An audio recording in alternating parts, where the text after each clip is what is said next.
Ashley. I'm Corey. And we are Lit Libations. Welcome, welcome, welcome, welcome. Literally every single time we start that, I get like, I go into like panic mode and I can't remember what I'm supposed to say.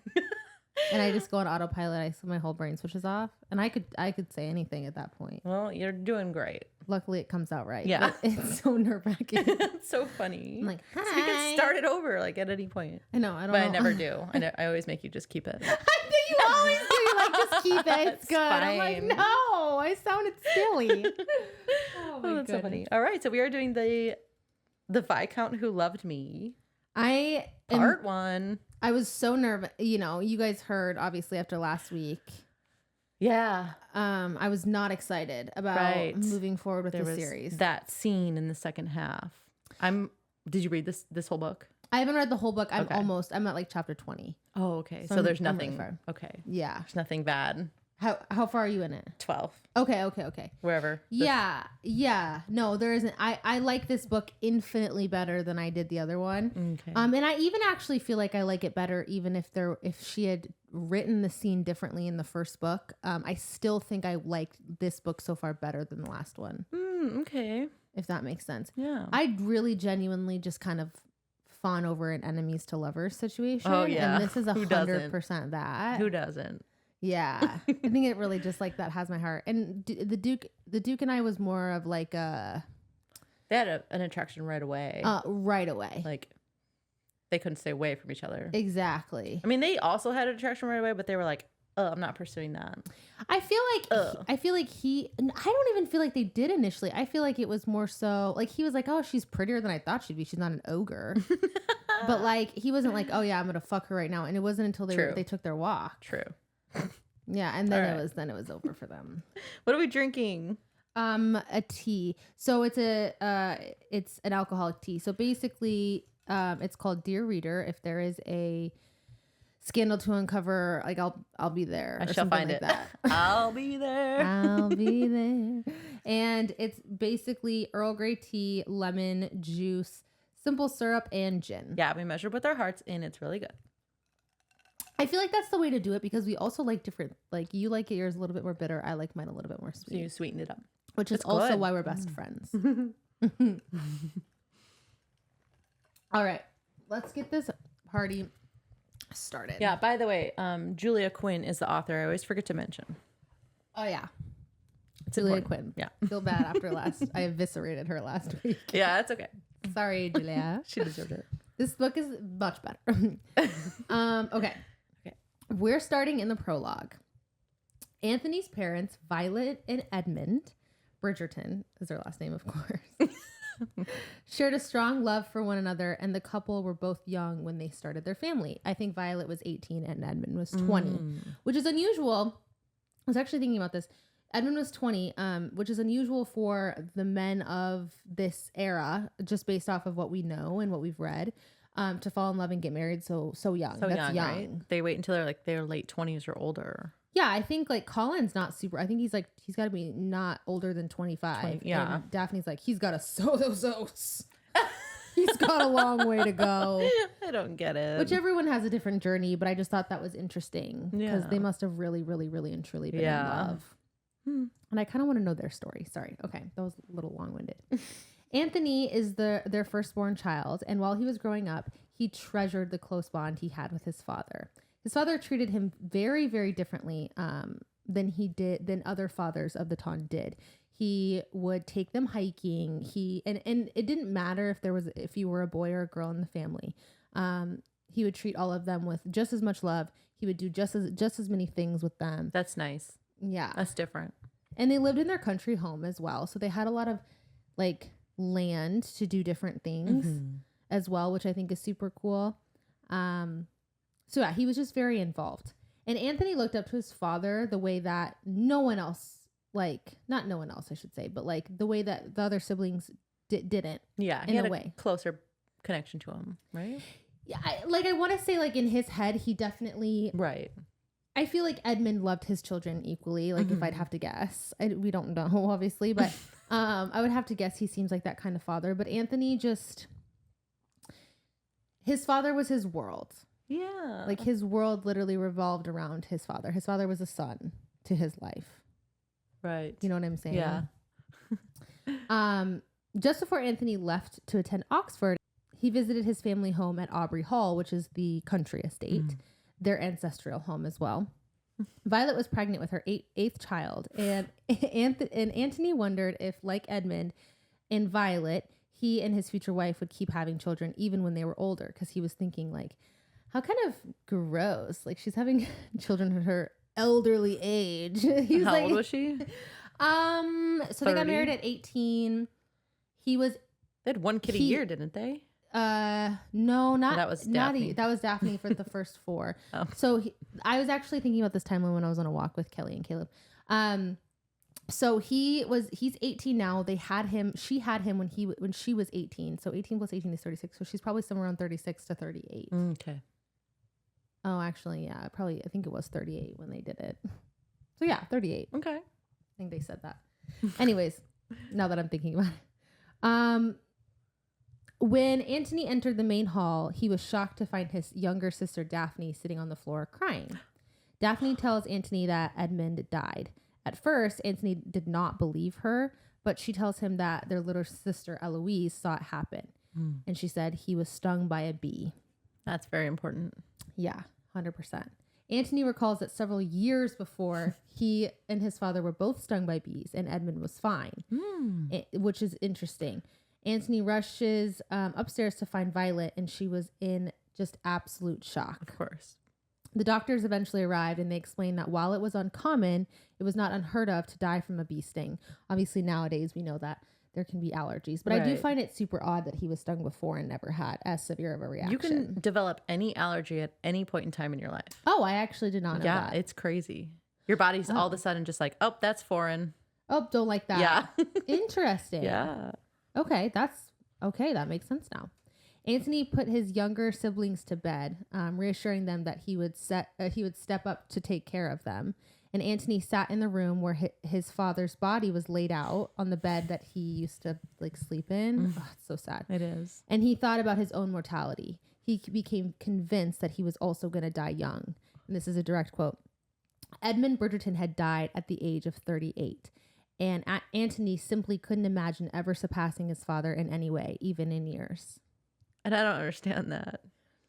Because throughout the whole book, he's like, I'm going to die like very soon. I need to get married. Yeah. And have kids. So I think this is very obviously irrational. But I don't know. It's a sentimental like thought. Yeah, but he just didn't think that he just couldn't imagine him ever having like a better life than his father. Right. And better life means more years. Yeah, but then how old is he at this point? He's like 30.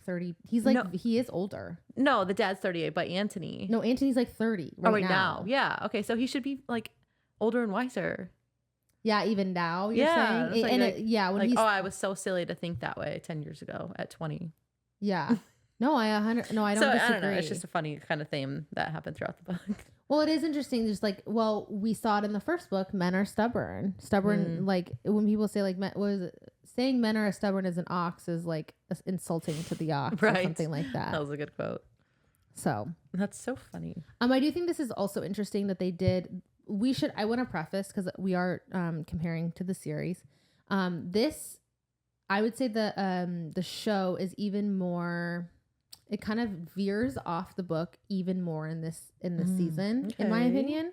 Again, I would say the vibes are similar, but there isn't as many. Whereas we saw in the first season, there were like certain scenes that were almost identical to the books. I just don't feel like there were like any at all. Okay, that really truly stuck to what the books. Or maybe one that I can think of off the top of my head. Interesting. Whereas in this, Edmund had died, but Anthony had seen the death. Right.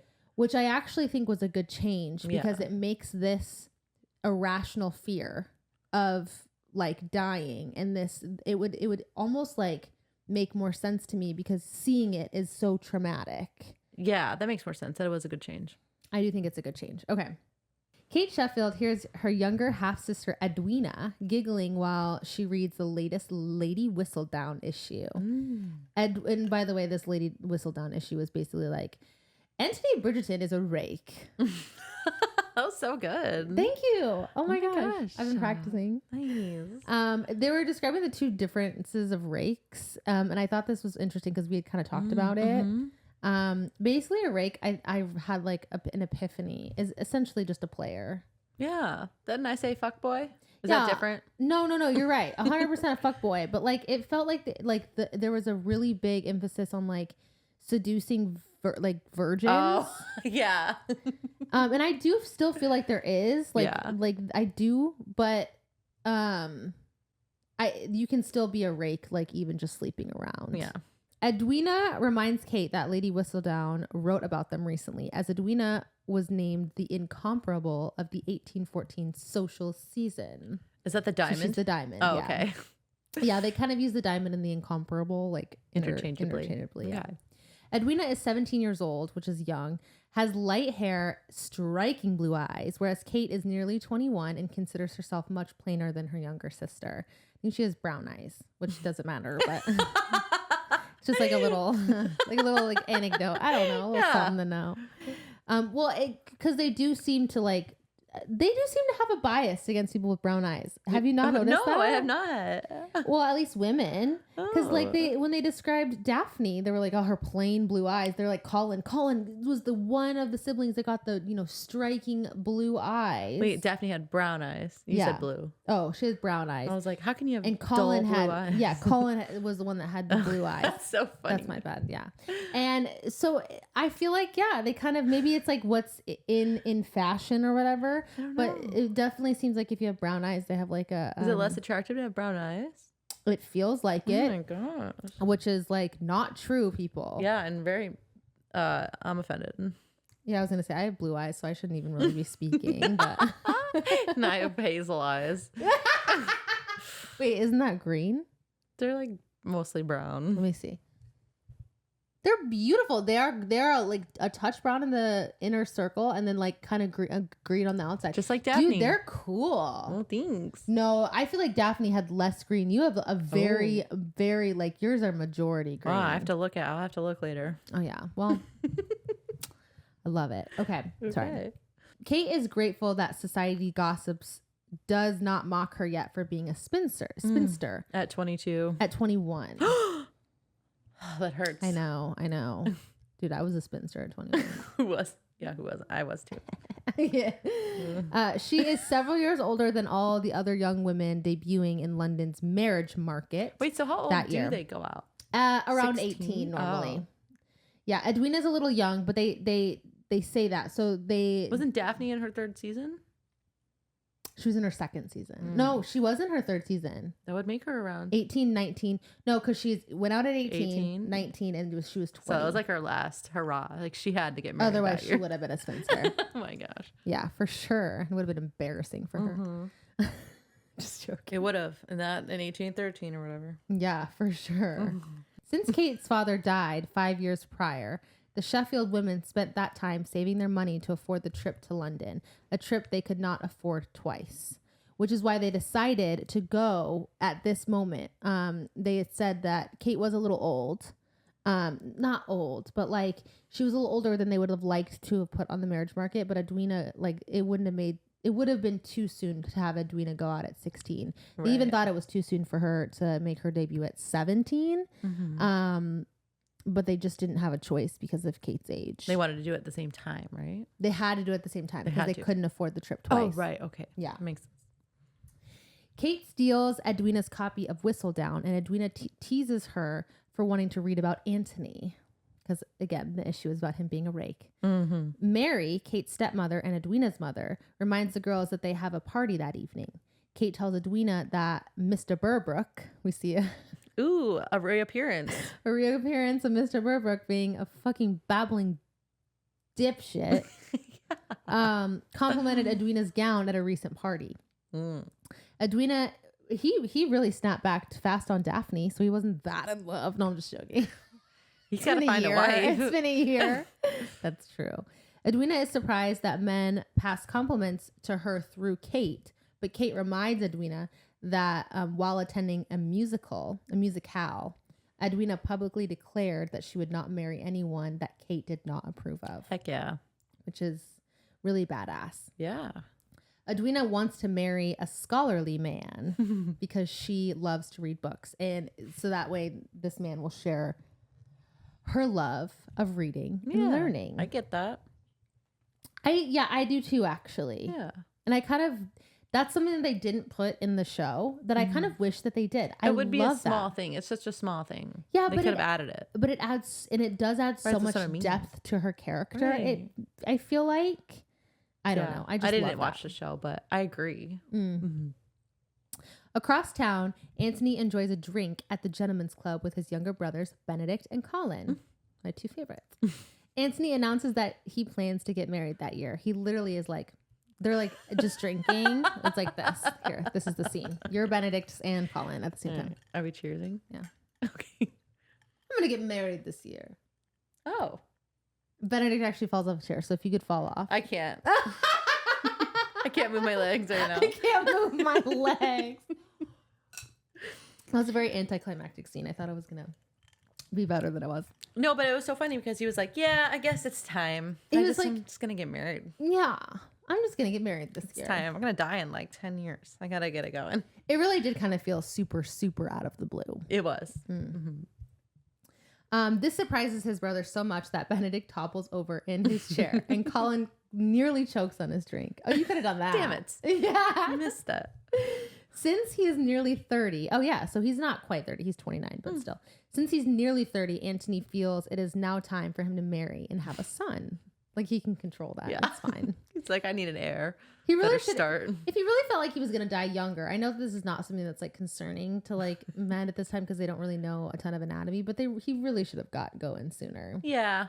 Especially with all the diseases in the 1813s, the sanitation. Who knows what could happen? Well, look what happened to Simon's parents. Like, they couldn't even have they could not have a child. That's truly more common, right? Than I think most people think. Yeah. Oh, 100%. Right. 100%. But these are the Bridgertons. You know, their seed is like strong. Strong seed. 8 children. Anthony considers his criteria for his potential spouse, namely that she should be attractive, intelligent, and most importantly, in quotes, she couldn't be anyone with whom he might actually fall in love. Yes, that's very important. Because love is too hard. Love is too hard. Right. Yeah. While Anthony knows true love exists because his parents had it, he does not want love to complicate his situation as he thinks he's going to die young. For some reason. Yeah, he's just going to be like struck down. He did. Okay, so it wasn't, I should have said this, but it wasn't strictly because Edmund died. It was because Edmund died, Edmund's brother died, Edmund's father died young, Edmund's grandfather died young. So I think he feels like he sees a pattern in the first son's always dying young. It makes sense. It's just funny. It is. It is super. The way that illogical. it's written, it's funny. It is 100%. Anthony declares to his brothers that he intends to marry the diamond of the seasons, and he's like, "Who is that?" And his brothers are like, "Edwina Sharma," and he's like, "Perfect. She's perfect. Great. That sounds great. That'll be it. I'll meet her, at the next ball." Chapter 2. So they go to the ball, right? And Anthony is dancing with Edwina. And while they're dancing, Mary is so excited by the possibility of the Viscount courting Edwina that she forgets their earlier conversations about Anthony's rakishness, his rakish ways. Kate tries to steer the conversation back to her fears that Anthony is not right for Edwina. He's like, really? He's a rake, dude. Yeah. Please, Mary. Like, you know better. Okay. At that moment, Colin Bridgerton approaches the Sheffields and asks Kate if he may have one of her dances later in that evening.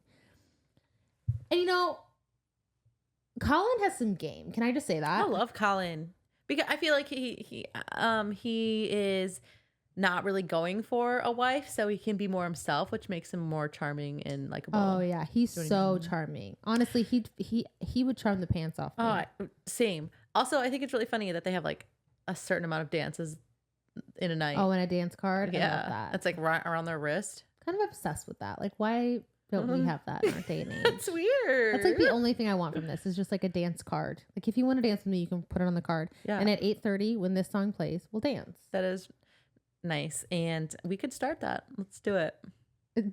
Monthly. I'm married. I can't. No, for like the youth in our area. Oh.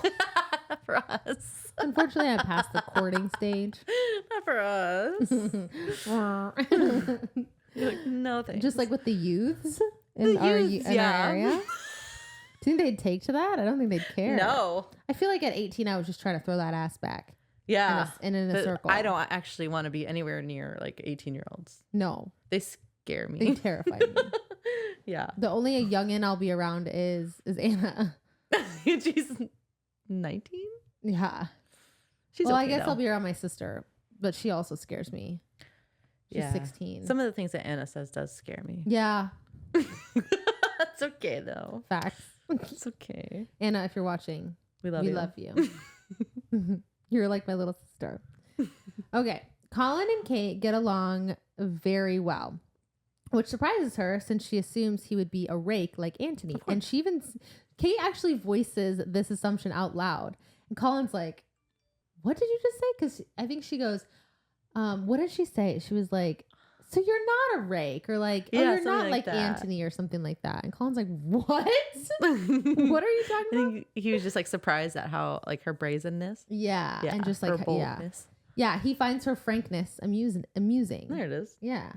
And he takes her banter well and gives it as good as he gets. And that's just like the Bridgerton way, I feel like. Like if you're going to be in the Bridgerton family, you have to be able to take and give banter, which is nice. Colin tells Kate of Anthony's intentions to marry Edwina. Oh, and also just to marry. But Kate expresses doubts that a rake like Anthony would ever truly settle down. Colin says Kate ought to meet Anthony, but Kate says she promised to meet a friend at the ball in a mere moment, so their introduction's going to have to wait. When really she just had to go pee. Oh, yeah. She's like, no thanks. She's like, actually, I have to go meet a friend. I have to literally do anything else. I'm going to go in the gardens by myself rather than that. She does that a lot. Yeah. Colin finds Anthony and asks if he enjoyed his dance with Edwina. And Anthony replies, she'll do. Oh, it's not okay. It's just, listen, it's just not what you would want someone to say about you if they were wanting to marry you. Yeah, I mean, that's what Anthony wants, but that's not necessarily what Edwina would want. No, and I kind of feel bad because I would want to know that like the second someone started courting me. Right. Do you know what I'm saying? Yeah, like, oh, I want you because you're beautiful, you'll make a good wife, but like I'm not going to fall in love with you. Yeah, I'm not looking for a marriage with love. Exactly. Yeah. I would have wanted to know that immediately. Yeah, maybe you could work something out. Especially because like she's, and again, they don't like really understand the concept of age. Like once you're out in the marriage market, you're out in the marriage market. Like age doesn't really matter. But he's quite literally 29. Yeah. And she's 17. Yeah. And so like not only does he have a better like worldview because he's allowed to know a lot more than she is.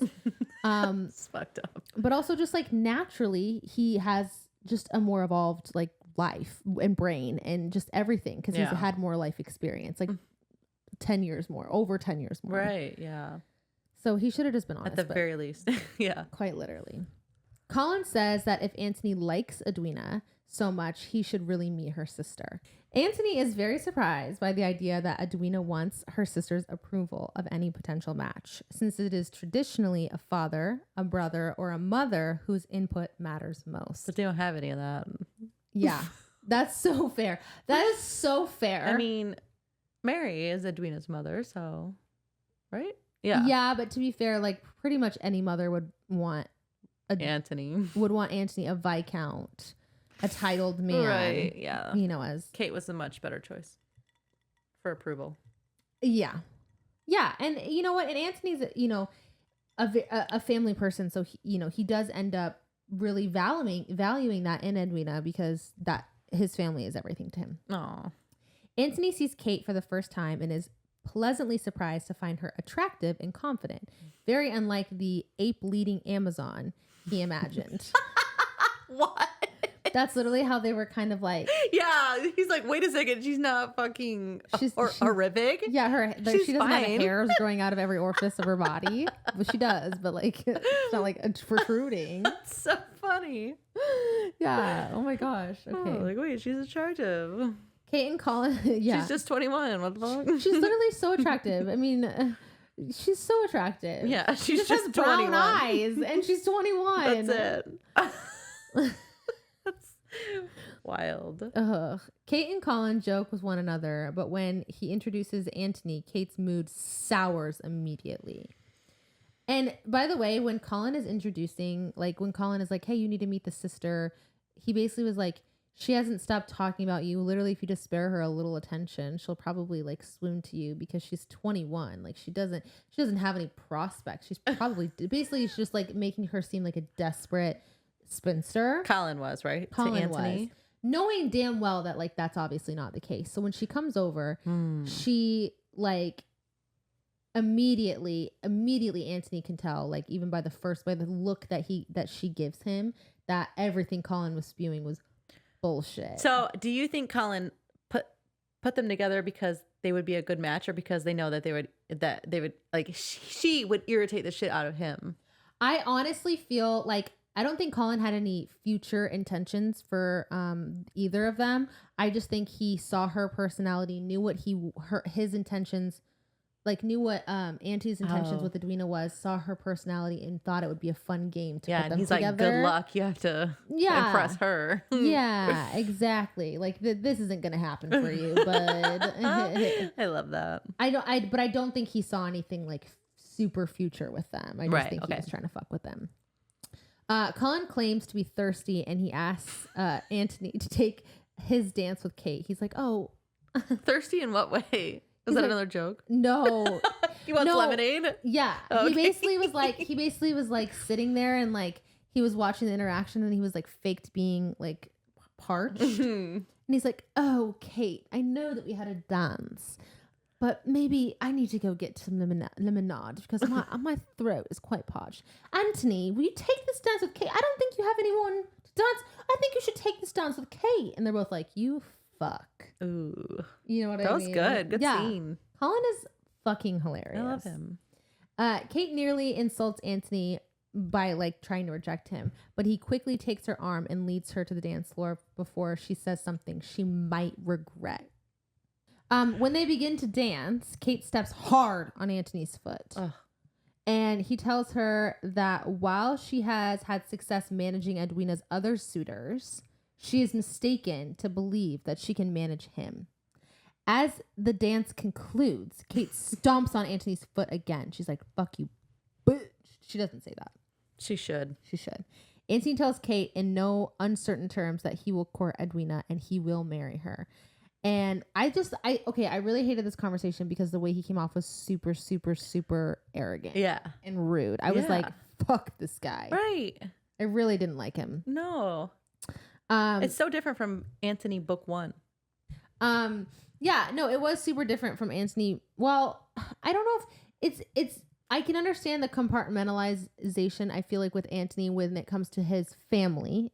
Mm-hmm. And then when it comes to anything else. And I do feel that is sense. The difference. Yeah, okay. Do you know what I'm saying? Yeah, but we just didn't see a lot of that in book 1, which makes sense. Well, we didn't see a ton of Anthony in book 1, to be fair. Well, yeah, he was just very protective of Daphne, which makes sense. And that's the only context we got him in. Right. So it's not like I guess I'm just surprised with how dickish he came across. Yeah. I was like, this is so rude. But his best friend was Simon, and Simon didn't have a good reputation. Yeah, that's fair. But Simon was not this rude. No. Sheesh. Okay. The next day, numerous suitors send flowers for Edwina to the Sheffield's house. Many of the bouquets make Edwina sneeze, so Kate ends up taking them to her room. And she loves them, and I relate to that so hard. I would take them too. I do really like that. I just feel bad because like there was a passage that mentions that they all specifically had her given name, her first name, Edwina's name, so that way no one would get confused at which Sheffield was supposed to receive the flowers. That was really, really upsetting. And I was like, this makes me want to cry. Yeah, that comes up a lot. Yeah, But she is she is surprised to hear Antony's voice behind her while she's talking to the flowers. He's like, why are you talking to the flowers? Kate is frustrated that the butler did not check first to make sure the Sheffields were ready for visitors. And Antony's like, I barreled through them. Or like maybe someone else gave the butler, the okay for me to come in. Ooh. Meaning that it was probably Mary that did. Oh, yeah. She for sure did. Kate, frustrated, calls Mary by her given name, which surprises Antony. Kate explains that Mary is her stepmother, but also the only mother she has ever known. Antony is unbothered by Edwina's absence, as the bouquet he brought is 3 arrangements. One for Edwina, one for Mary, one for Kate. Mm. She is genuinely touched by the gesture, since everyone who sends flowers to their house never sends any to her or Mary. Right. And Antony's like, well, the man that was courting my sister last year sent them, or like brought some for my mother, and it meant a lot to her. Yeah, so. That was so sweet, actually. Yeah. He just stole Simon's move. Yeah, but it was a good steal. Yeah, whatever. No, it was a good steal. Antony asks when Edwina will return, and Kate divulges that Edwina is out for a ride with Mr. Burbrook. Not good. For what reason? Yeah. We'll never know. Antony is appalled that Nigel Burbrook would ever be a serious contender for Edwina's hand. Quote, he is a nice enough fella, I'll grant you that. Sorry, he's a nice enough fella, I'll grant you that. But not someone you'd want building your boat when you're stranded on a desert island. Okay. Like, that's going to happen. Yeah, like, okay. What situations are you planning on getting in? Yeah, for real. I think he just means that he's stupider than a dumb rocks. Yeah, that's okay. You're allowed to be stupid. Stupider than a dumb rocks? That's okay, too. Pot, meat, kettle. I love how we, skip over that stuff, because when I'm listening back to some episodes, we will both fuck something up, and we'll just keep going. That's so funny. I was prepared, too. Oh, my God. Okay, Kate imagines Antony on a desert island. Oh, no. And the brief fantasy makes her blush. Antony asks if she's feeling all right, to which Kate replies that she is anxious, that Mary has left her unchaperoned so long. Kate rings for a servant to announce Antony's presence so Mary may join them, since he plans to wait for Edwina to come back. Odd practices. Whistledown wasn't there to witness it, but there was an incident at the Serpentine involving Nigel Burbrook, Antony Bridgerton, both the Sheffields, and a dog. Stepmother Mary asks Kate to walk Newton because he's annoying her, and she's like, Kate, take Antony. I'm sure I'll bore him to tears if he stays with me. Mm. And Newton is a corgi, mm-hmm. Yes. Which Antony originally thought was a mastiff. By the way that he was by the way he was barking and dragging Mary. Who let him in there? So barking? Yeah, Mary. So I think it was just the way that they were like Newton, fuck off, shush, get down, this dog is yeah, because Mary and Newton were in the other room causing a lot of trouble, and they were hearing it. And because Antony was like, what kind of dog is that? It's got to be a mastiff. Yeah, I think he was barking because he wanted to try and get her attention. That's interesting. Because he loves Mary. He loves Mary. Newton loves Mary because Mary doesn't like him. Right. And he likes anything that doesn't love him. Like a cat. Exactly. Aww. Really? Cats do that, yeah. If you ignore them, they're like, why are you ignoring me? Oh, that would make sense why I've never had a cat's affection. Because you just put too much affection on them. Aw. Yeah. Mittens likes you. Mittens loves me. Anyways, okay, so she's annoyed. Kate is annoyed by this, but they set off to walk Newton. Antony wonders if Mary was playing matchmaker with him and Kate Kate is like, with me?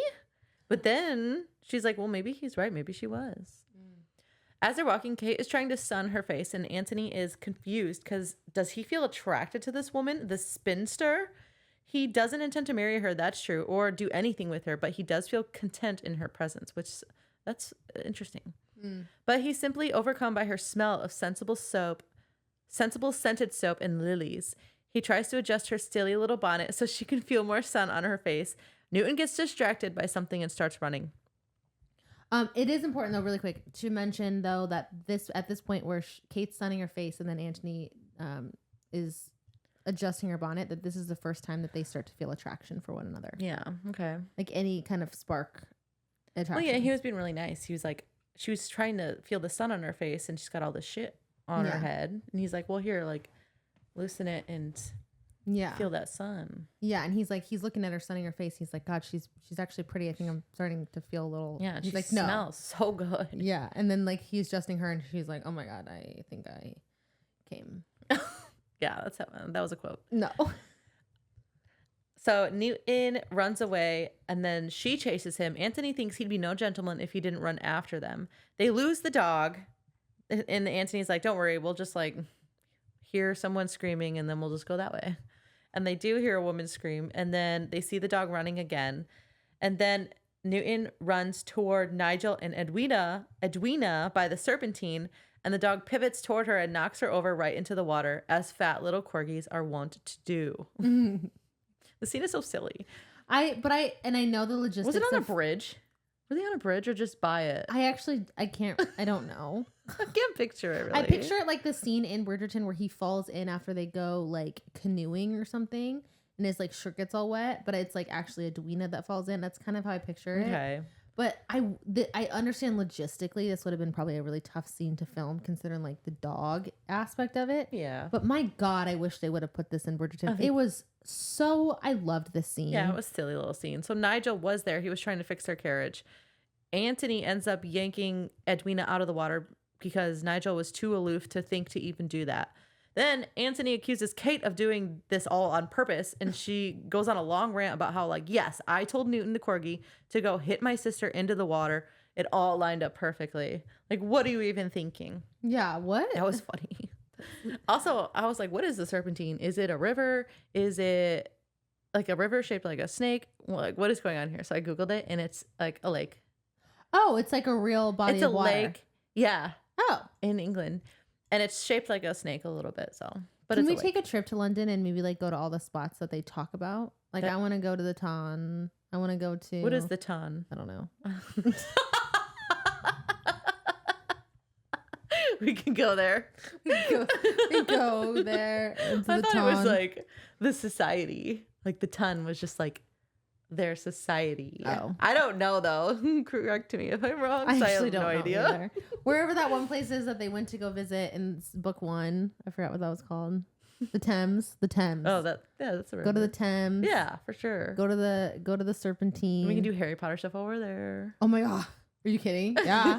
We'd have to go to Scotland though. Isn't that where they do? That's where Hogwarts is supposed to be. I think. Oh, I actually don't know. Yeah, maybe. I think it is in Scotland. Mm-hmm. Then Anthony said, I'm going to borrow that guy over there's carriage and take Edwina home. And you, Nigel, are going to escort Kate home. He's like, I can't. I need to fix the carriage. And he's like, you are going to escort her home. And then he rides off into the sunset with Edwina, the one thing Kate had tried to avoid, them being alone together. Such a silly scene. It is a really silly scene. The corgi knocked her into the water. Come on, Edwina. Yeah, and he's so mad that like Kate right now Anthony's so upset that Kate is like, he might genuinely kill me or the dog. Well, that's what she was thinking. Yes. Oh my God. Come on, Anthony. Like, I know. Not that big a deal. I think she's a little dramatic, but also, yeah, what? It's just funny because corgis are like fat little things. They are with like little legs. Yeah. Just wanted to note that Lady Whistledown made a correction. Kate's dog was a corgi named Newton because earlier she was just like, it's just like some dog. Yeah. And Kate was like, that's not some dog. That's my corgi, Newton. My adorable freaking corgi. Yeah, come on, get it overweight together, corgi. Whistledown. Yeah. Edwina catches a little cold from her tumble into the Serpentine. Kate is checking on her and can't help but ask what her and Anthony talked about on their carriage ride home. Edwina is pretty dismissive. Anthony was polite, a perfect gentleman. They literally talked about nothing interesting whatsoever. I don't even remember half of it. And like Kate is like pestering her about it. Then Edwina asks about Nigel Burbrook and how that carriage ride went. And Kate, I don't remember what she said, but like the carriage ride took like an hour. Yeah. Just funny. And she can't even remember half the conversation. I was like, Edwina obviously doesn't care. Right. Yeah. But him. Also, it was so boring because neither of them care about each other. They don't even remember it. Mm-hmm. Kate shudders to think about Nigel. She makes fun of his intelligence, but does say that he doesn't have an unkind bone in his body. And I think Daphne would beg to differ. I think Daphne would be like, okay. Wait a second. When he's drunk. Yeah. Watch out. They both agree he is not a good suitor, but Edwina does consider Anthony. Kate opposes this for several pages. She had a laundry list of reasons. She says he's a perfect gentleman with you, but he is not with me. And then Edwina asks if they kissed. And she's like, oh, no. He just teases me. He said he can't help it. Yeah. This makes Edwina laugh so hard her sinuses clear out completely. Then she's like, weird that he teases you. Like, he knows he needs to be on your good side if he plans to marry me. Like, that's so weird that he like is teasing you. They talk a bit about Kate keeping her eyes peeled for a husband. And she's like, yes, of course, I'm always looking, but you're more important, Edwina. Because I'm 21. Like, my time is almost up. Right. My time is literally up, actually. My eggs are dried as we speak. They're drying up. Oh my God.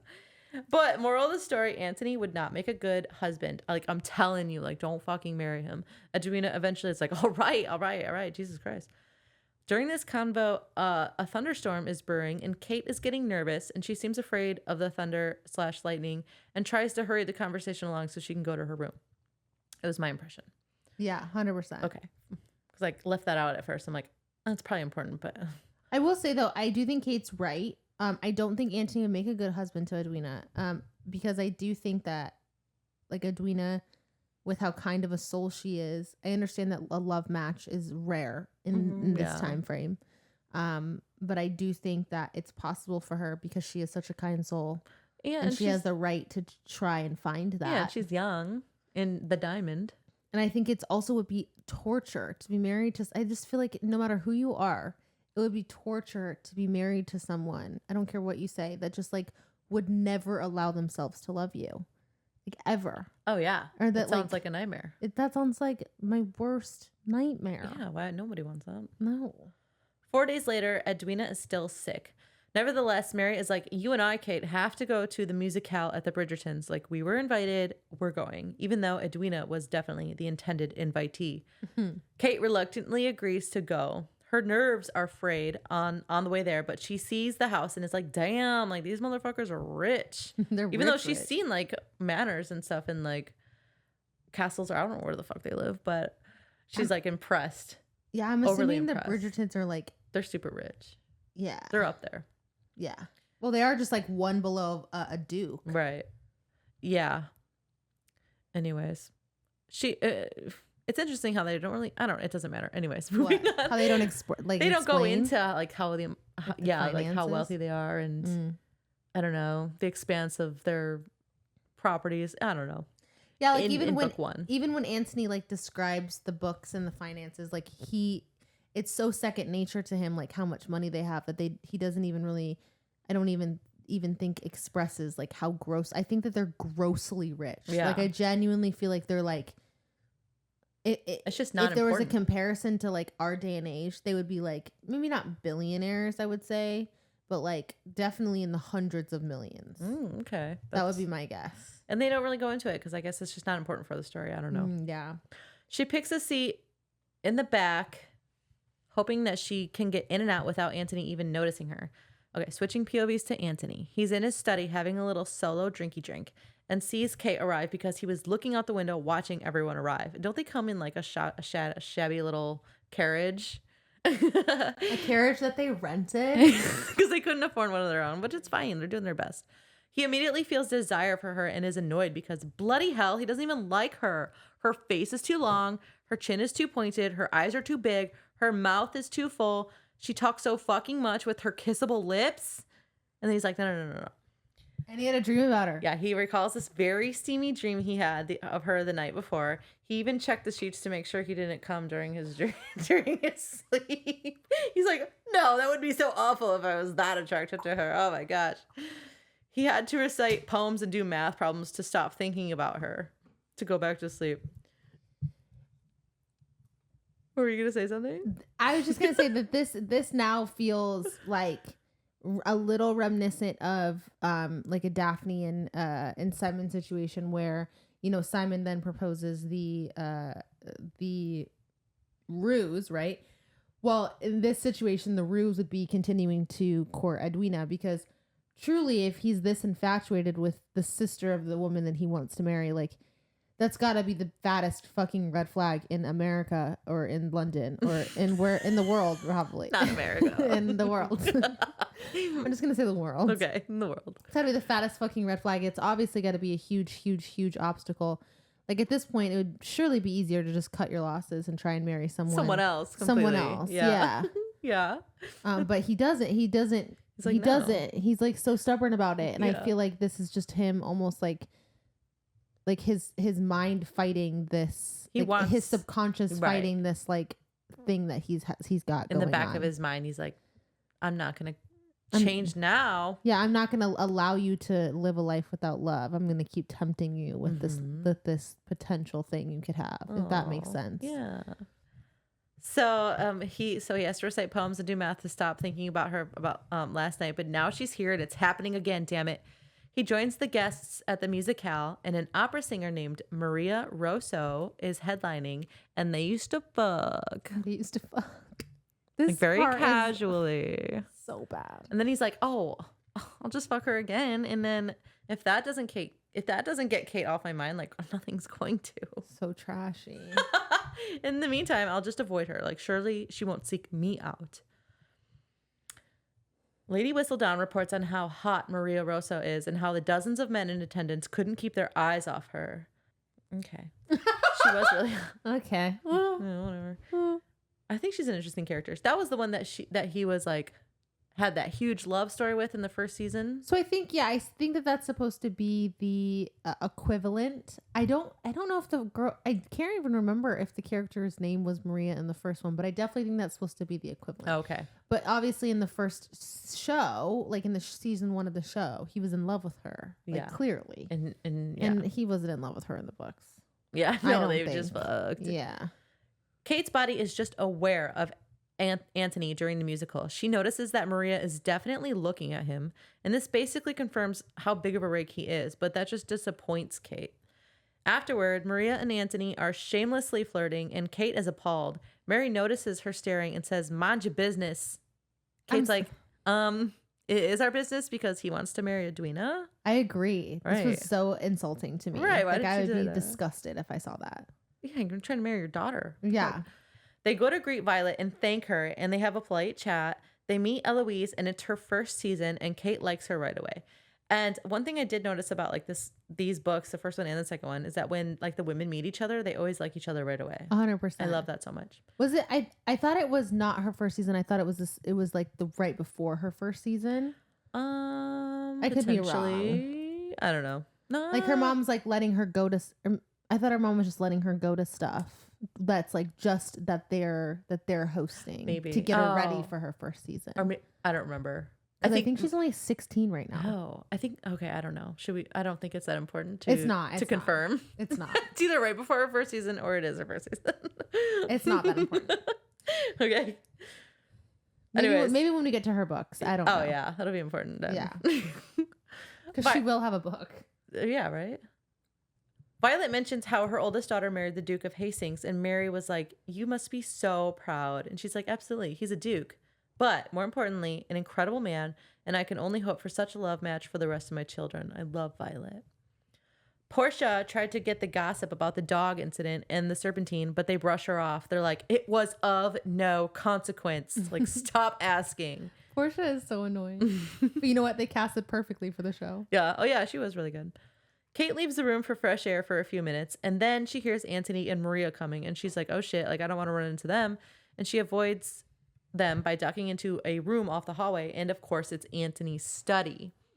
This part, like the whole thing was super predictable anyways. Yeah, but it also gave me the worst secondhand embarrassment I've ever had in my entire life. Come on. I was like shake. If I was caught in that situation, I'd throw up, and you'd never see my face again. I'd have to kill myself, I think. Oh.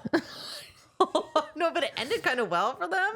Yeah. Okay. So, all right. So she goes into the room, and of course it's Anthony's study, and they're coming in. So she hides under his desk. She jumps under the desk. Anthony is trying to fuck Maria. I don't know why that was for. He is. He's trying to fuck Maria. He is. He says he feels guilt. He says he feels no guilt that he would use her for his pleasures. But he can't stop thinking about Kate. He can even smell her. And as he's making a drink, he spots her under the desk. And then he tries to shoo Maria away. And he purposely steps on Kate's hand. And she bites his knee. And he apologizes to Maria and says, "What a rare one you are." And she says, "But not rare enough, apparently." Which is so relatable. Don't say things like that. Yeah.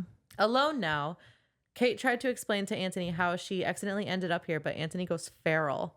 He's like, "You were looking for me." And he touches her face.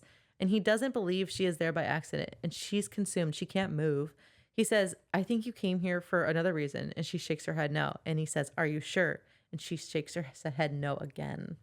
It is also, I just wanted to say really quick too, just to really hone in on Anthony's rakish ways, that he was like, that Maria was basically like, if we're going to do this, like, I'm looking for something long-term. I'm looking for someone to take care of me.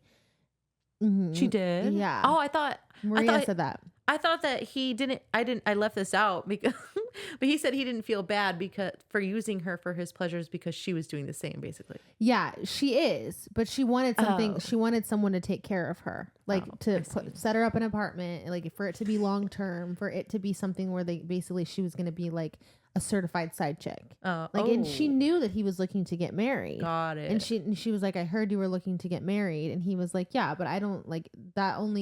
I only feel bad if I was meant to be in love with my wife. Like, I'm not. Yeah. So I don't really care if I have a little side tan." Got it. Yeah, he sucks. And I was just like, that is, in Kate's hearing this, like, it would, yeah, just be, and I know he's probably just saying what she wants to hear, but it's still so gross. Yeah. It's gross. There's a lot. Chapter 7. Sorry, I think I'm starting to get a little tipsy. Yeah, they're strong. It's a little strong. I put a lot of shots. Okay. I think there's at least you just 10. Like counted. You just there's like at least pouring 10. and just counted. Oh, Anthony kisses Kate. Oh my God, I forgot about them. Yeah. Yeah. Yeah, see, it ended well for her. What a hypocrite. Yeah, but it ended really well for her being caught in the office. But he did think that she literally. Yeah, but also, like, did it end well, though? Because I get that they were never caught, but at the same time, like, didn't he literally just duel Simon because of this just last book? Yeah. That's her honor. That's her honor. That's her honor. I don't know. That's her virtue. I honestly don't understand it. That's her lip virtue. That's her lip virginity. And I mean the ones on her face. She's never... Hold on. Hold on. She's never kissed anybody before? No, I don't think so. I don't think they're allowed to.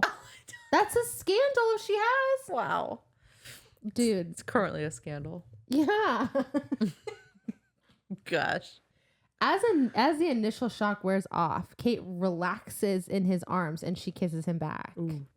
Anthony feels victorious and their kiss intensifies. Kate says his name, but Anthony urges her not to talk. He's like, "Please shut the fuck up and just keep kissing me." He's like, "Literally stop ruining this and just shut the fuck up and kiss me." Oh my God. Kate tries to speak again and Anthony thinks she means to argue and it pulls him out of the mood.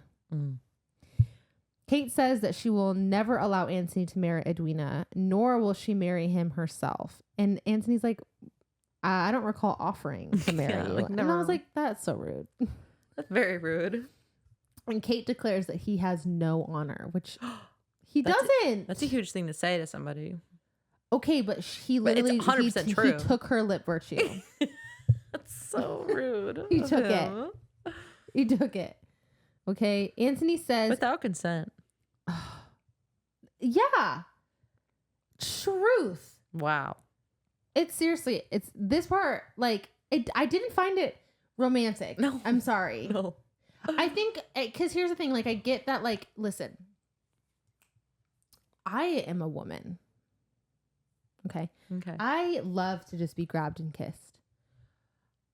However, it's 2024. It's 2024. And grabbing and kissing me as my husband right now, not as anyone else. Let me preface. To be clear. Okay. Does not make me a whore. Okay. But even if I was single, grabbing and kissing, like, it doesn't brand me with a scandal where no man would ever want to ever touch me ever again. Exactly. Like, that's the difference. Societal like norms, unfortunately, are everything. Like that is the truth. Mm-hmm. And it sucks. It's bullshit, but that's the case. Mm-hmm. And in this situation, before you're married, you have to be a lip virgin. And the ones on your face. And that's it. And both lips, honestly. Yeah. And that's it. Can you imagine? Anyways. And that's it. Yeah. So he doesn't have any honor. Agreed. I don't know where that argument was starting. I don't know where it was supposed to be ending. It was ending that he doesn't have any honor. Oh, yeah. So yes, that act would be hot if it wasn't 1814. Yeah. And if he was actually courting her. If he was courting her and he wanted to marry her, then this would be more of like oh, that's hot. Yeah. The fact that he has no intentions. Want, yeah. Or intentions for her. Yeah, it's not hot. Anthony says he still plans to court and marry Edwina. And Kate's like, as I was like, what? Yeah, what the fuck? Kate asks Anthony if he loves Edwina. And he says he does not love her now, but he might grow to love her during their marriage. Because this is when he confronts her about like what he said to Maria about like basically like having a certified side chick. Kate does not believe him, as she should. Anthony tosses the key to the study at her feet, fully intending for her to be unable to catch the key out of the air and have to bend down and pick it up, which is basically like a sign of submission, I think. Yeah. Yeah. Basically like a loss. I don't know. It's like, I mean, I can picture it and I understand it, but I can't vocalize it. Yeah. 100%. Right. Kate looks up at him and the disdain in her eyes feels like he has been punched in the gut. Anthony wants to pick up the key and apologize, but he refrains from doing so since he is so terrified by the spark that he feels with her. Because he's a douchebag. Yeah. He's a rake and a rogue. Kate finally picks up the key and leaves the office, not before declaring again that he will never marry Edwina. The next day, Edwina receives a flower arrangement from Anthony with a card that reads, "Last night was dull indeed without your shining presence." Oh. Such a dick. What if that last line got cut off? What? Last night was dull indeed. Period. The second half didn't make it. Period. That's how he felt. That's how he really felt. Yeah. Anyways. He didn't care if she was there. No. Kate interprets this as just as much an insult to her as it is a compliment to Edwina. 2 days after the musicale, Kate reflects on their kiss and believes Anthony kissed her out of, quote, curiosity, anger, and pity. Oh, God. Which would be really terrible. Yeah, can you imagine? It would be so bad. Jesus. Violet Bridgerton sends the Sheffields an invitation to a party the following week at the Bridgerton's home in the country, which is Aubrey Hall. Woohoo. Kate is sure Mary would not let her stay alone in London, and Kate also does not want Edwina to go without her now that she knows how unscrupulous Anthony can be. She worries he will try to kiss Edwina and trick her into marrying him. Silly traditions. Silly. Anyways. At Aubrey Hall in Kent, Anthony feels a resigned sort of satisfaction to see Edwina's name on the guest list, since he wishes to propose as soon as possible. He still has that plan after kissing her sister. He also plans to apologize to Kate, not necessarily because he wants to humble himself, but because he feels that she deserves an apology, which she does. Kate is enchanted by Aubrey Hall, and Mary reminds her to not make disparaging remarks about Anthony since he owns the estate and is their host. He's like, don't talk shit about him. Yeah, like, don't be rude. And she's like, ugh. Okay. Once inside, Violet greets the Sheffields, and Violet and Kate bond over their love of the garden, which is really sweet. I love gardening. Yeah. That was like IATs when Cersei was like, can I go see your palace? Anyways. Once the Sheffields are out of sight, Antony joins Violet in the main hall, and she wonders to herself which of the Sheffield sisters Antony is interested in. So even Violet catches that, like, it could be either. Right. Literally, she doesn't know. Antony is glad to have the gardens. Oh, and she does suggest. Okay, so, all right. So when Violet and Kate were bonding over the gardens, Kate was like, "Can I go see the gardens? Because I think they're beautiful. Can I go walk through them?" And then when Antony comes over and she's like, he's like, what were you guys talking about?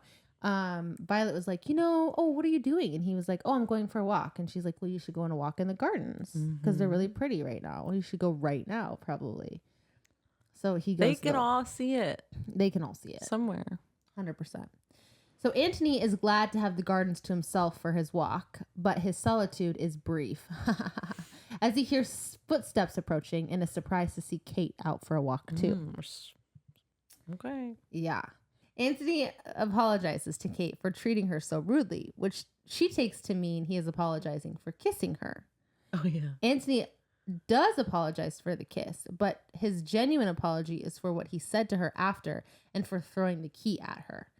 Well, that was such a weird thing to do. That was such a weird thing to do. Yeah, but it is interesting. He's like, "No, I don't regret kissing you. I just regret how I treated you afterwards." Yeah. That's it. I agree. Okay. I agree. Kate explains that even if he does marry Edwina, the kiss will always be between them, and it cannot be undone, even if he reforms his rakish ways. Mm-hmm. His rakish ways. What did I say? Rakish? I don't know. Even if he reforms his rakish ways. Yeah, that kiss is always there between them. It is always going to be there. Antony wonders if he kissed Kate right now, would she kiss him back? Antony, Jesus. I know. She's like, "I'm literally about to ravage this girl." If he would forever be drawn to his sister-in-law, if there is time for him to find a new bride, or if he should just kiss Kate in the gardens at Aubrey Hall. Yeah, you should ravage her ass, bro. That's a lot of options. Colin interrupts Kate and Antony's private moment. He tells them that Simon and Daphne have arrived and that Daphne suggested the family play a game of Pall Mall. Which is, what do we call it? Bad. My bad. I was going to say badminton, which is not correct. Crochet. No, croquet. Croquet. Yeah, right? Croquet. Yeah, it's croquet. I Googled Pall Mall and it's a cigarette. So, there's no information there. Oh my God. That's amazing. Yeah, but yeah, croquet. Okay. Right. Yep. That feels good. That feels good. That feels right. Yeah. We're going to be wrong. No, we're not. We're always wrong. I'll just Google it. I want to play croquet like the Bridgertons play. Yeah, me too. It sounds more fun than the real way. Yeah. Pall Mall is basically croquet with a bit of Quidditch at the end. I don't know. Quidditch? Yeah, that's from Netflix.com. They agree Kate and Edwina should join them. Kate actually kind of invites herself, but Antony decides to go inside to find Edwina, and Colin and Kate head to the field. Daphne takes Kate with her to set up half the wickets, while Simon and Colin set up the other half. Colin gives Kate first pick of the mallets, and Kate picks the black mallet, which the Bridgertons call the mallet of death. Very cool name. Very cool name.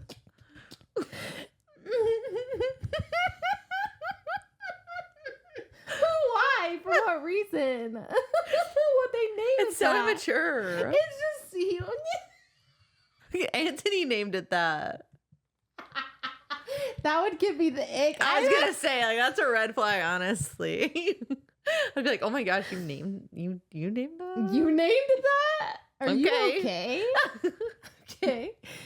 Oh, okay. Kate worries that Antony and Edwina should have joined them by now because it's been a while. She was like, "I'll give him a half an hour." Yeah. And to be honest, I don't even remember what the times were, but I think it was she like kept an hour asking by Colin the time. for the time. Yeah. Colin tosses the purple mallet and ball in the shed, and ensuring Antony will be stuck with the pink mallet and the pink ball. Oh, pink is for girls. Black is for boys. No. That's what they're going for. Yeah, I know. That's so silly. It is silly. It is a silly thing. Anthony waits for Edwina to finish getting ready, and she is now 10 minutes later than she said she would be. Anthony worries about Edwina's punctuality. Was she, quote, was she the sort who was chronically late? That might grow vexing after a while. It'd be so unbecoming. It would honestly be kind of annoying because I get annoyed with that kind of stuff too. If it's like habitual, if it's like constant, yeah. I'd be a little annoyed. You just have to start telling them that the time that you need to leave is like an hour before you actually need to leave. For sure. But that kind of thing would still annoy me. Yeah. I can't even lie. It's fine. It's whatever. I'm like a very punctual person though. Oh yeah, to be you fair. are. Yeah. I'll get there like, I'd rather be 20 minutes early than 2 minutes late. To a job, yeah. To a lot of things. I can't get to volleyball on time ever. Try so hard. That's fair. That is fair. Anthony is perplexed by the fact that he appreciates her beauty, but is not attracted to her. Of course not.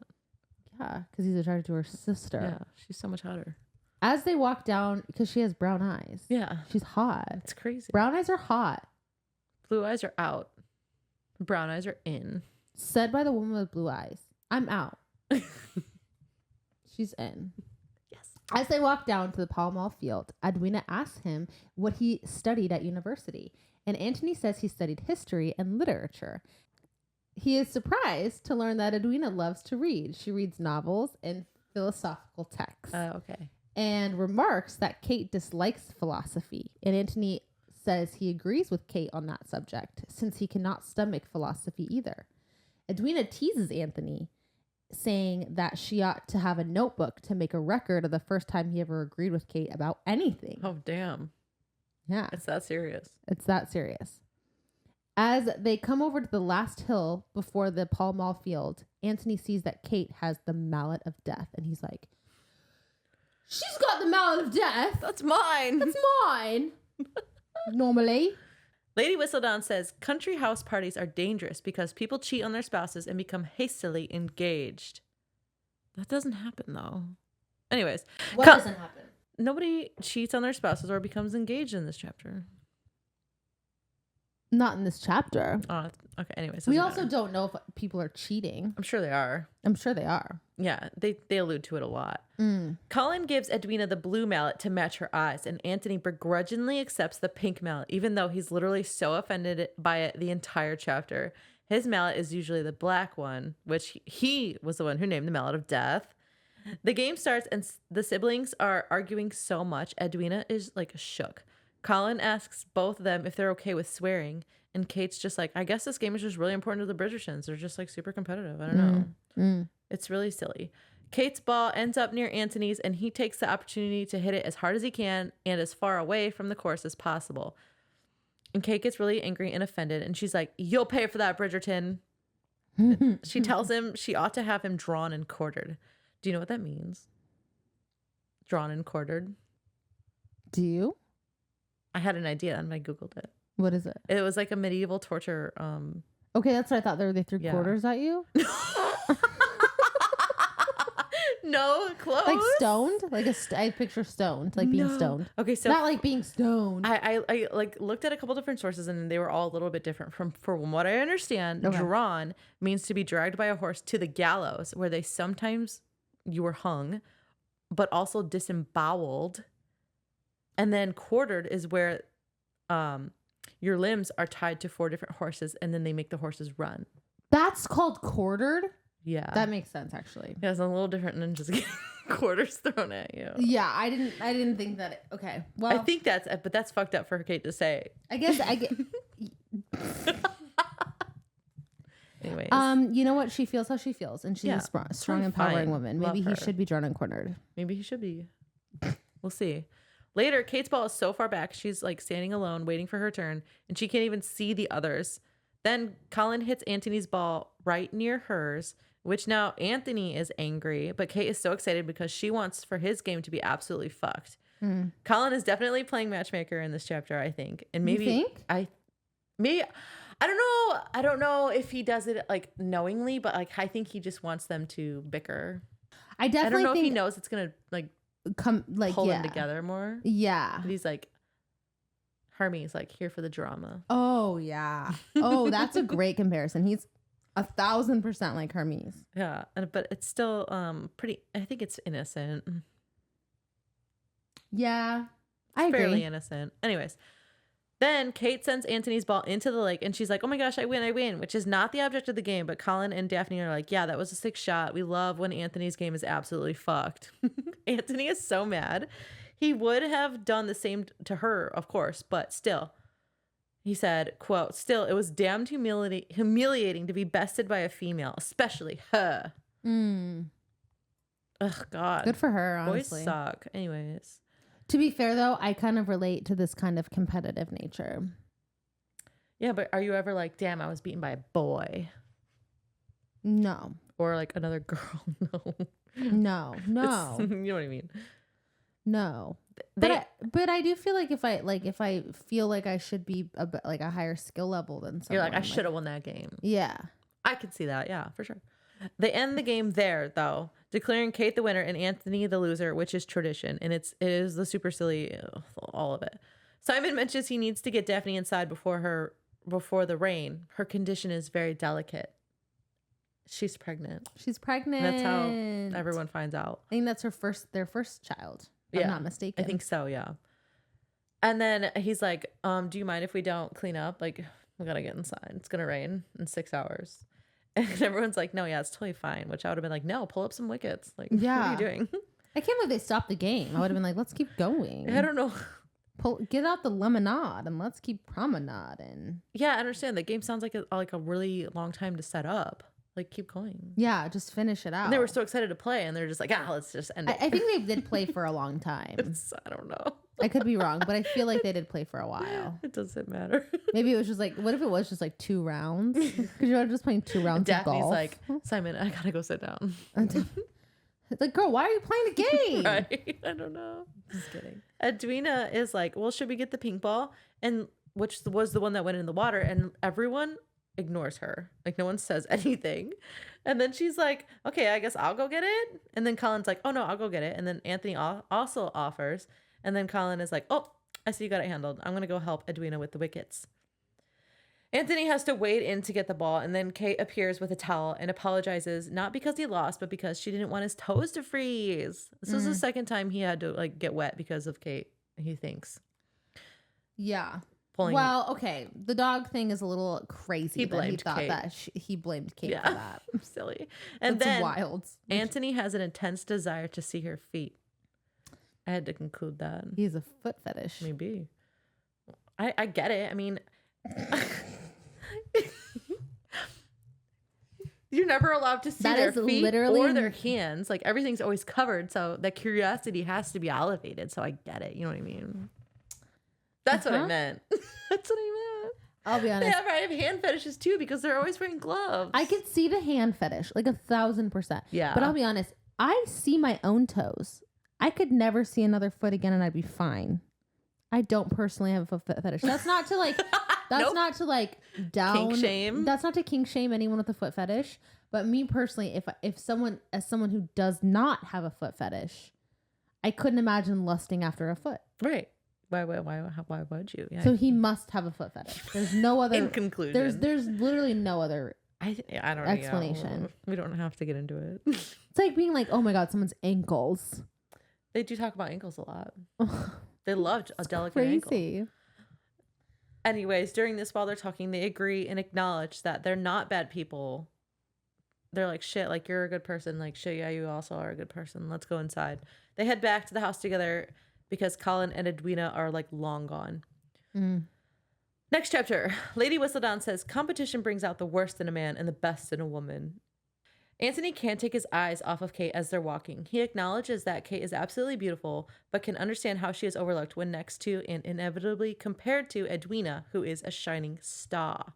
Yeah. He barely even looked at Edwina during the Pall Mall game, but he couldn't stop staring at Kate. Like, aren't you aware like of your actions during that game? I think it's so funny. It had to have been so obvious. If he even noticed it, because I can't picture anything that I do during any volleyball game. So I don't know how he's even remembering that. He must have been super obvious. Focused on her, yeah. Yeah.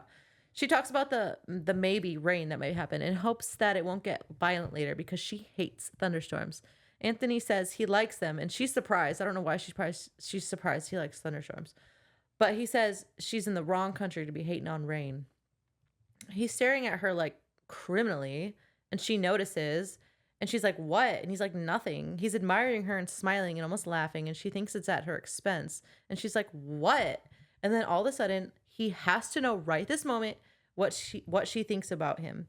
So he gets really close, puts his hand on a tree near her, and asks very seductively, do you still hate me?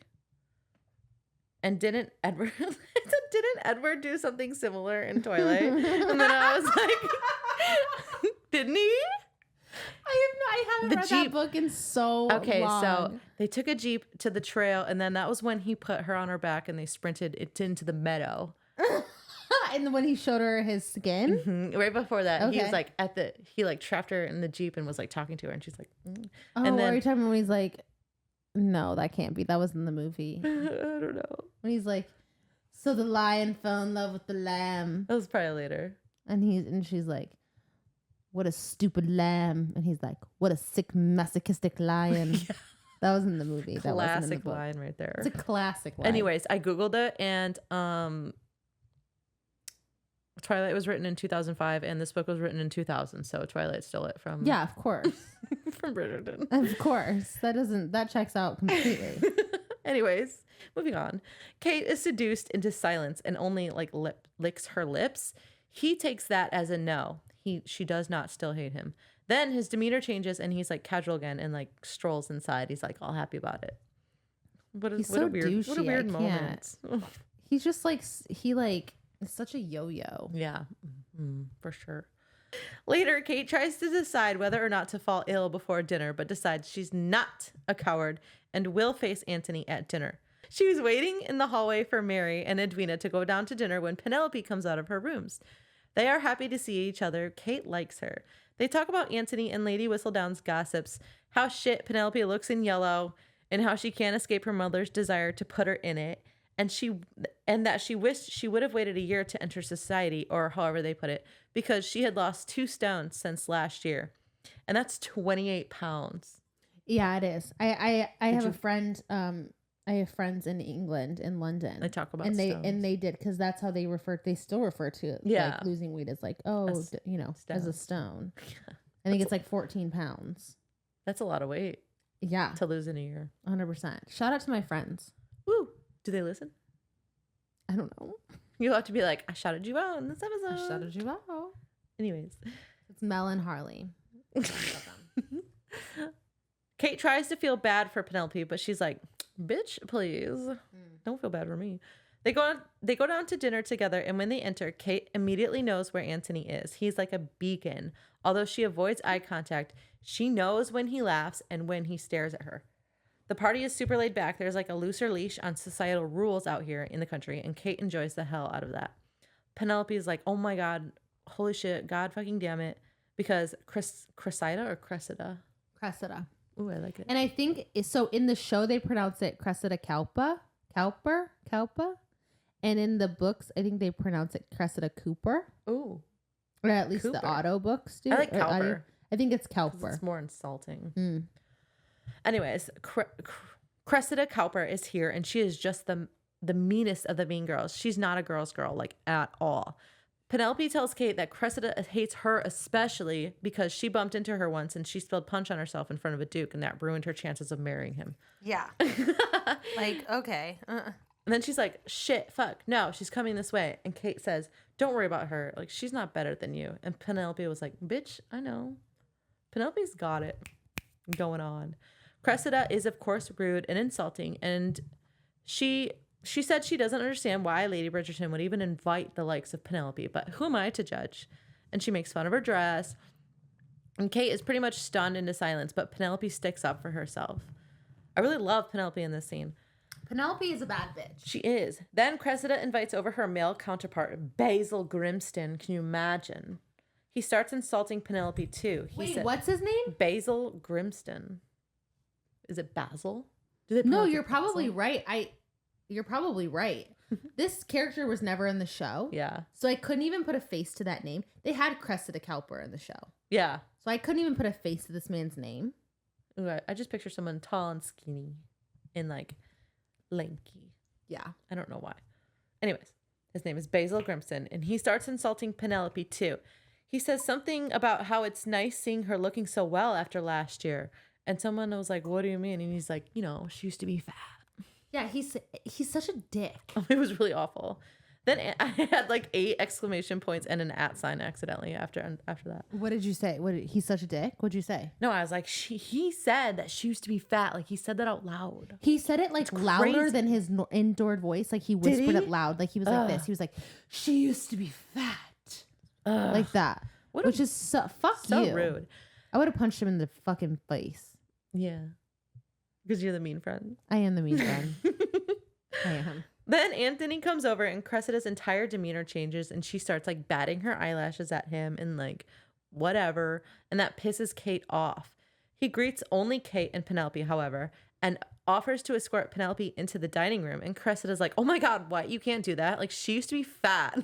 She's not even the coolest person here. Yeah, like what are you even doing? You can't do that. Ugh. Social suicide. She's literally wearing yellow and it's not even for her complexion. He's like, I'm sorry, did I include you in our conversation? Which gags her. Kate is completely seduced. She's like, oh my God, what a hero. Love him. Yeah, she's like, hard eyes emoji. Yeah. We should act that scene out. Lady Whistledown says yes. A charming man is entertaining. A hot guy is easy to look at, but an honorable man is who you should want, ladies.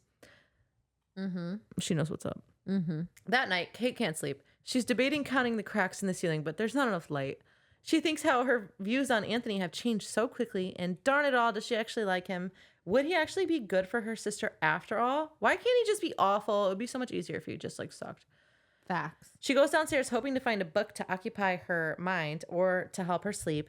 And she's careful to make sure she doesn't see anyone in the hallways because she doesn't want to see someone going into a room that wasn't theirs because that's none of her business, which is really funny. Once in the library, a thunderstorm comes on. So it's finally raining. The rain that Simon and Daphne were trying to avoid. Yeah, it's a good thing they went inside when they did. Yeah. It's a really good thing.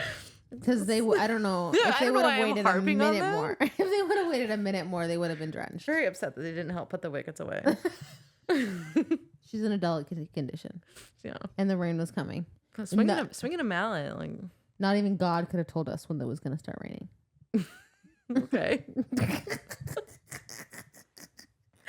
Once in the library, anyways, a thunderstorm comes on. I said comes on, which is funny. Like a TV show. Thunderstorm comes on and she has a fit of fear so intense.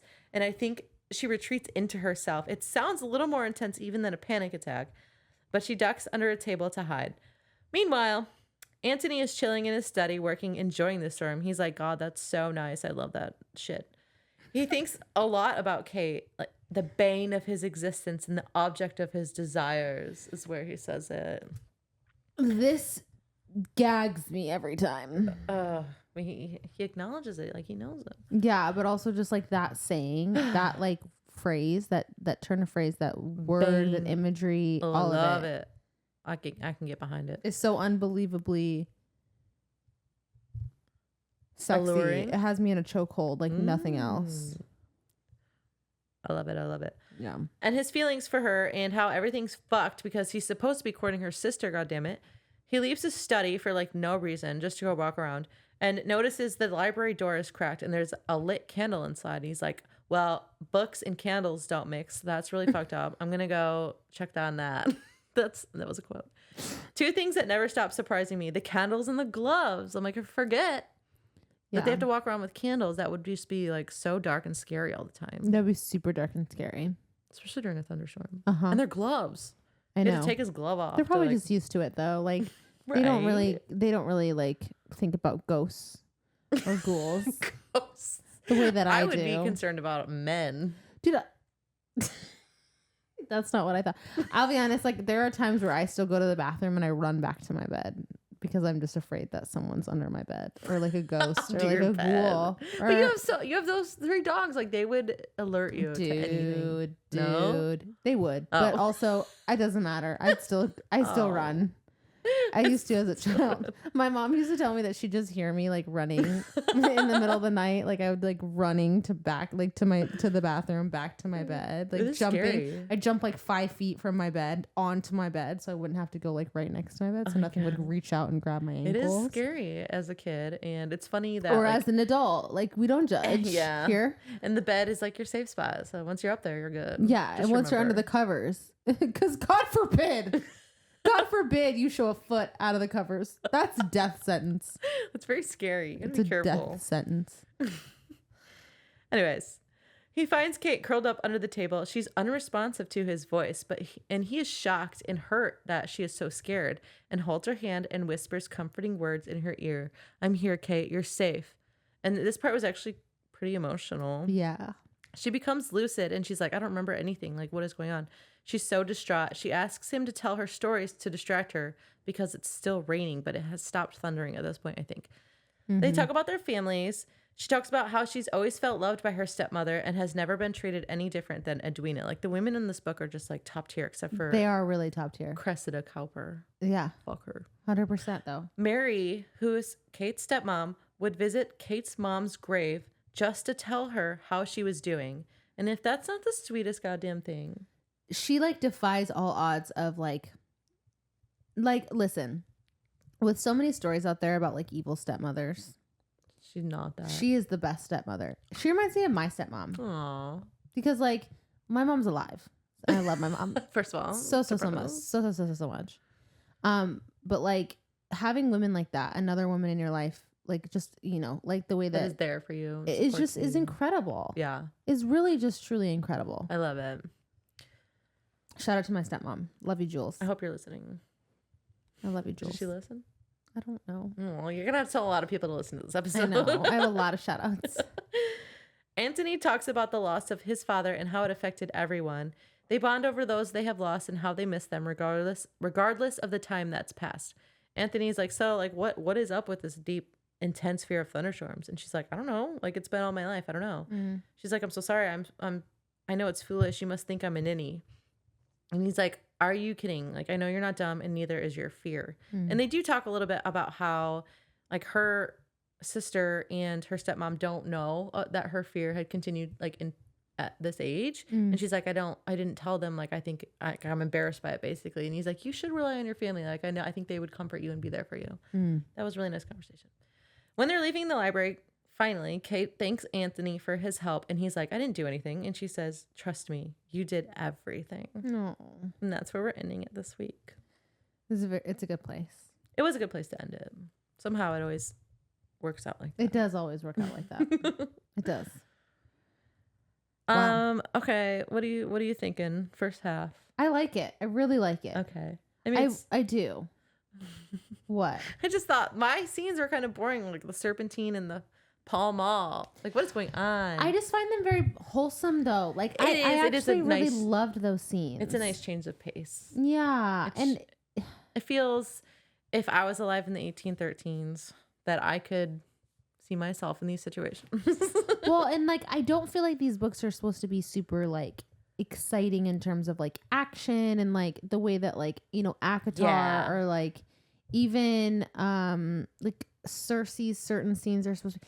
I just feel like it is supposed to be a little bit more about like the realisticness of a romantic just relationship. Like falling in love. And this, and it is. There's no like truly. Sudden deaths.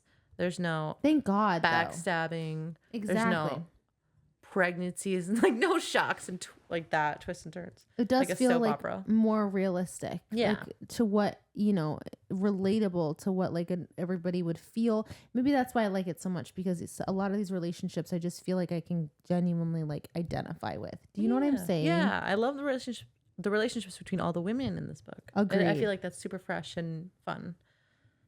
Agreed. I agree. All right. Do you have a quote of the week? Yeah. Mine was,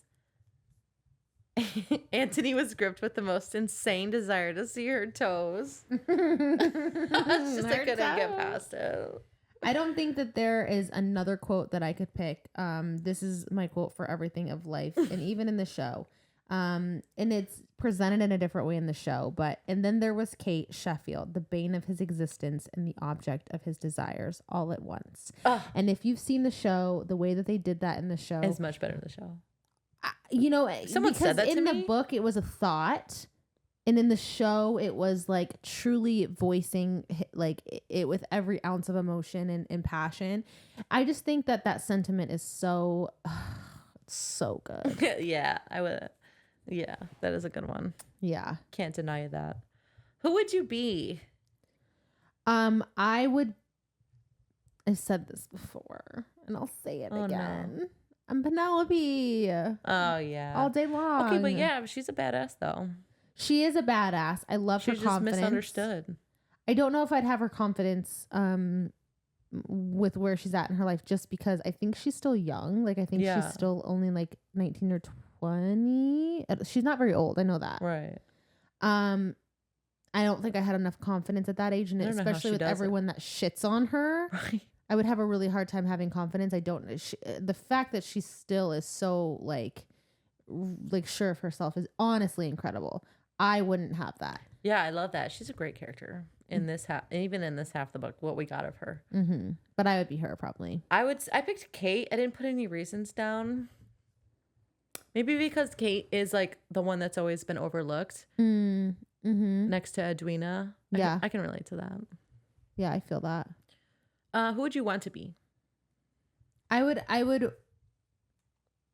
I'd want to be Kate, honestly. Oh yeah, that's a good one, because like this is the good part of the courtship.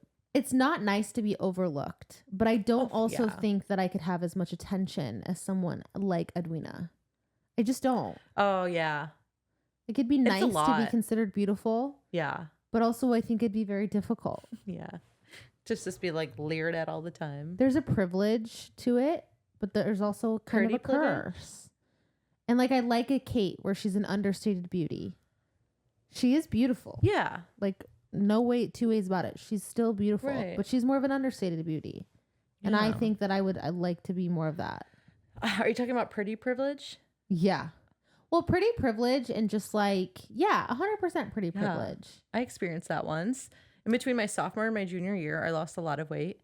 I like straightened my hair, got contacts, like changed everything. And people started noticing me. I'm like, what is going on? They're like, are you new here? I'm like, I've been sitting next to you for like 3 years. Oh my God. It was that bad. Oh my God. Yeah. So it was a big change. It was like a culture shock. Yeah. But I also was like very telling of how people saw me. Yeah. Well, I mean, at the end of the day, like it sucks, but really and truly, like beauty is a big part of life, and it sucks. Like I wish it wasn't. Yeah. Like, and I do think that personality is huge as well. Personality is a big deal, and that's what I always said, because I was very awkward as a youth, as a youngling, as a youth, and I told myself, I'm like, well, if I'm not going to be hot, I have to be funny. You got to be interesting.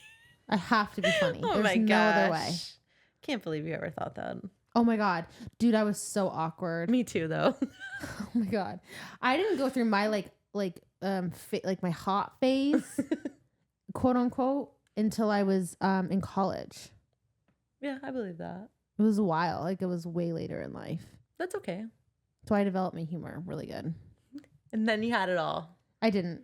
I don't think I ever still didn't. No, yes, you did. Anyways, I don't like compliments. I think it's weird. Why? Anyways, okay. It's hard. Do you like compliments? If I say, you're gorgeous. You say that shit all the time. And I'm I believe it. Oh, like the first times you ever met, you're like, oh my God, your hair, like that, your hair's so gorgeous. I'm like, that's true. Are you fucking with me? Because like I have no confidence in my hair. No, I really thought you were. I'm like, really? Yeah. Oh my God, I would never. At first, but then I could tell that you were genuine. Yeah. Anyways. Oh my God, are we like the besties? I love her. I love her so much. Oh, I love my mean friend. Everyone needs. They're not gonna get the context. Okay, shoot.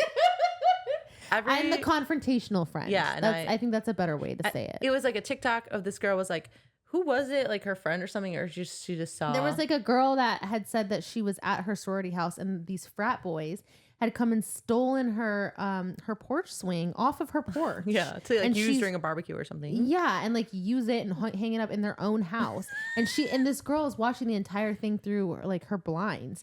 And it was stitched by another creator who basically was like, girlfriend, you need to find yourself your mean friend. Every single person that was born and gifted with like the gift of kindness and patience and like not an affinity for confrontation is also meant to have like a mean friend who is very good at confrontation, has no fear of confrontation.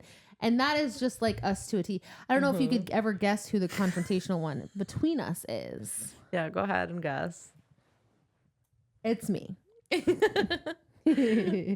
I've never yelled at anyone in my life. No, not in the past couple of weeks for sure. Anyways, let's move on. Okay. Favorite character in the whole book. Wait, I mean in this half of the book. In this half of the book. Oh my God, this is so hard because there's so many that I love. Okay. I really love Colin. Of course. I'm just gonna say all the characters that I really genuinely loved. I really liked Colin. I really loved Mary. I was very much loving Mary. Me too. Just like the way that Kate talks about her, it's like so sweet and so genuine. Yeah, but I liked Colin because of how funny and interesting he was, and how like it was just very interesting. He brought a lot to the plot. You have a crush on him. I do. I kind of do.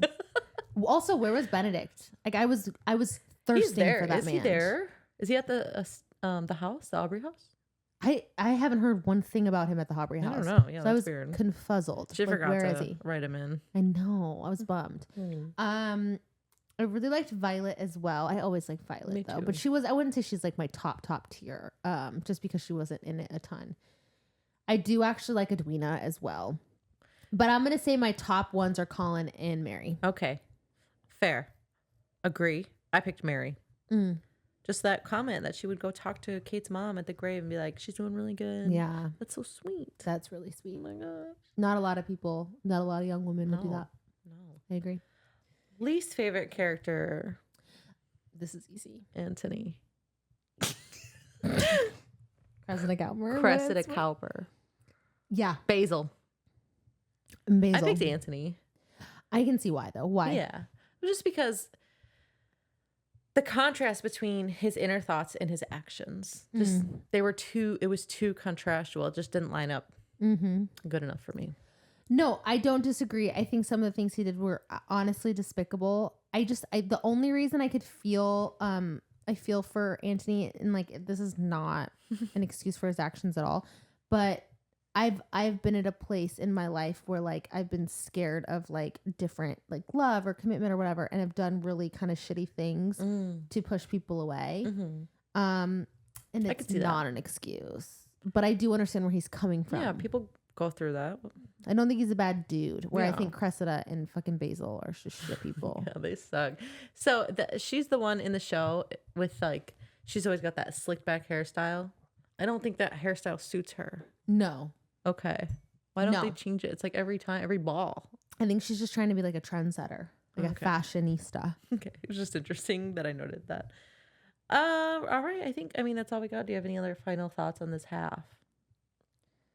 I don't think so. I am trying to think like if there's anything comparison to like the show. Oh yeah. It's just so different. Like all of it's different. Which one do you like better? Not in terms of like oh God, just the storytelling. Which story do you like better? Oh, that's so difficult because with the show, they allowed for so many more storylines. Yeah. Which I really like. Shonda Rhimes does. As yeah, and I kind of like that aspect of it. I really liked some of the scenes that they did bring in. Like I liked the horse racing scene that they did. I liked the. I don't like horse racing. You don't like horse racing? No, I don't get it. That's fair. I don't really get it either. But I just like that they showed like the competitive natures between the two in that kind of scene. I didn't see it. I didn't get that far. Yeah, they did actually do the Pall Mall scene in the show, and I really liked that scene. Okay. I liked that they added like a hunting scene. Was the mallet debate in there? Mm-hmm. And they called the mallet of death as well. So funny. Yes. I'm gonna have to watch. I really liked that. I don't know. I liked them both equally, but I think for different reasons so far. There are some things I think in the second half that I don't like as much. But I think as of right now, where we're at in the storytelling in both, if you were to compare them, I do think that they're very good for different reasons. Okay.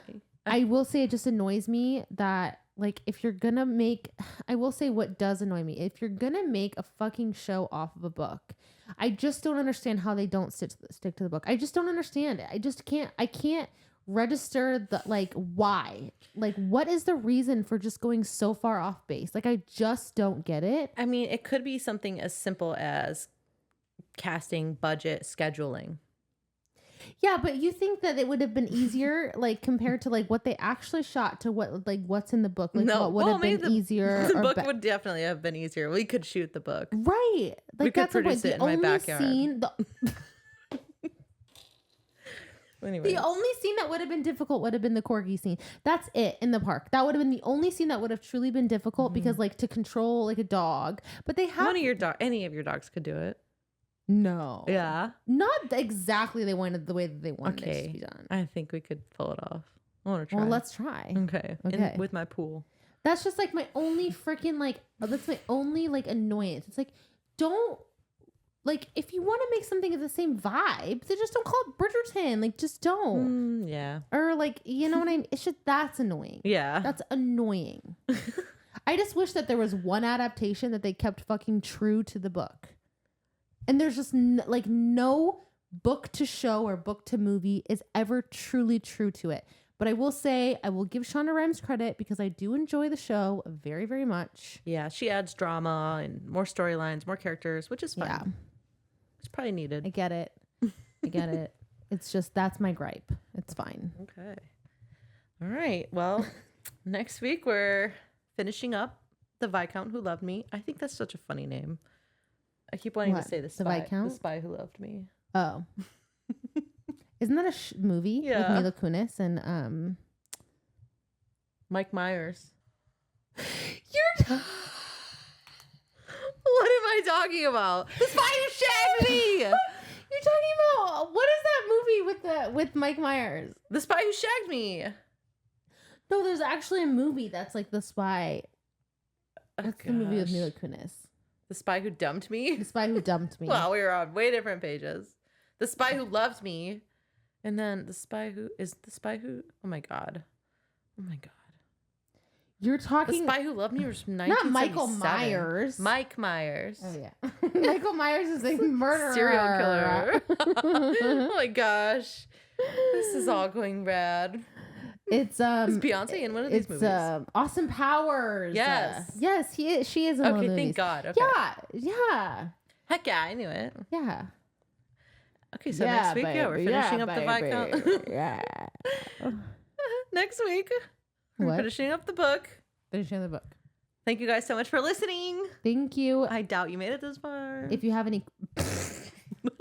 Yes, you did. This was hilarious. Of course. Yeah, we're always funny. If you have any questions, comments, or concerns, please email us at litlibationspodcast@gmail.com. Beautiful.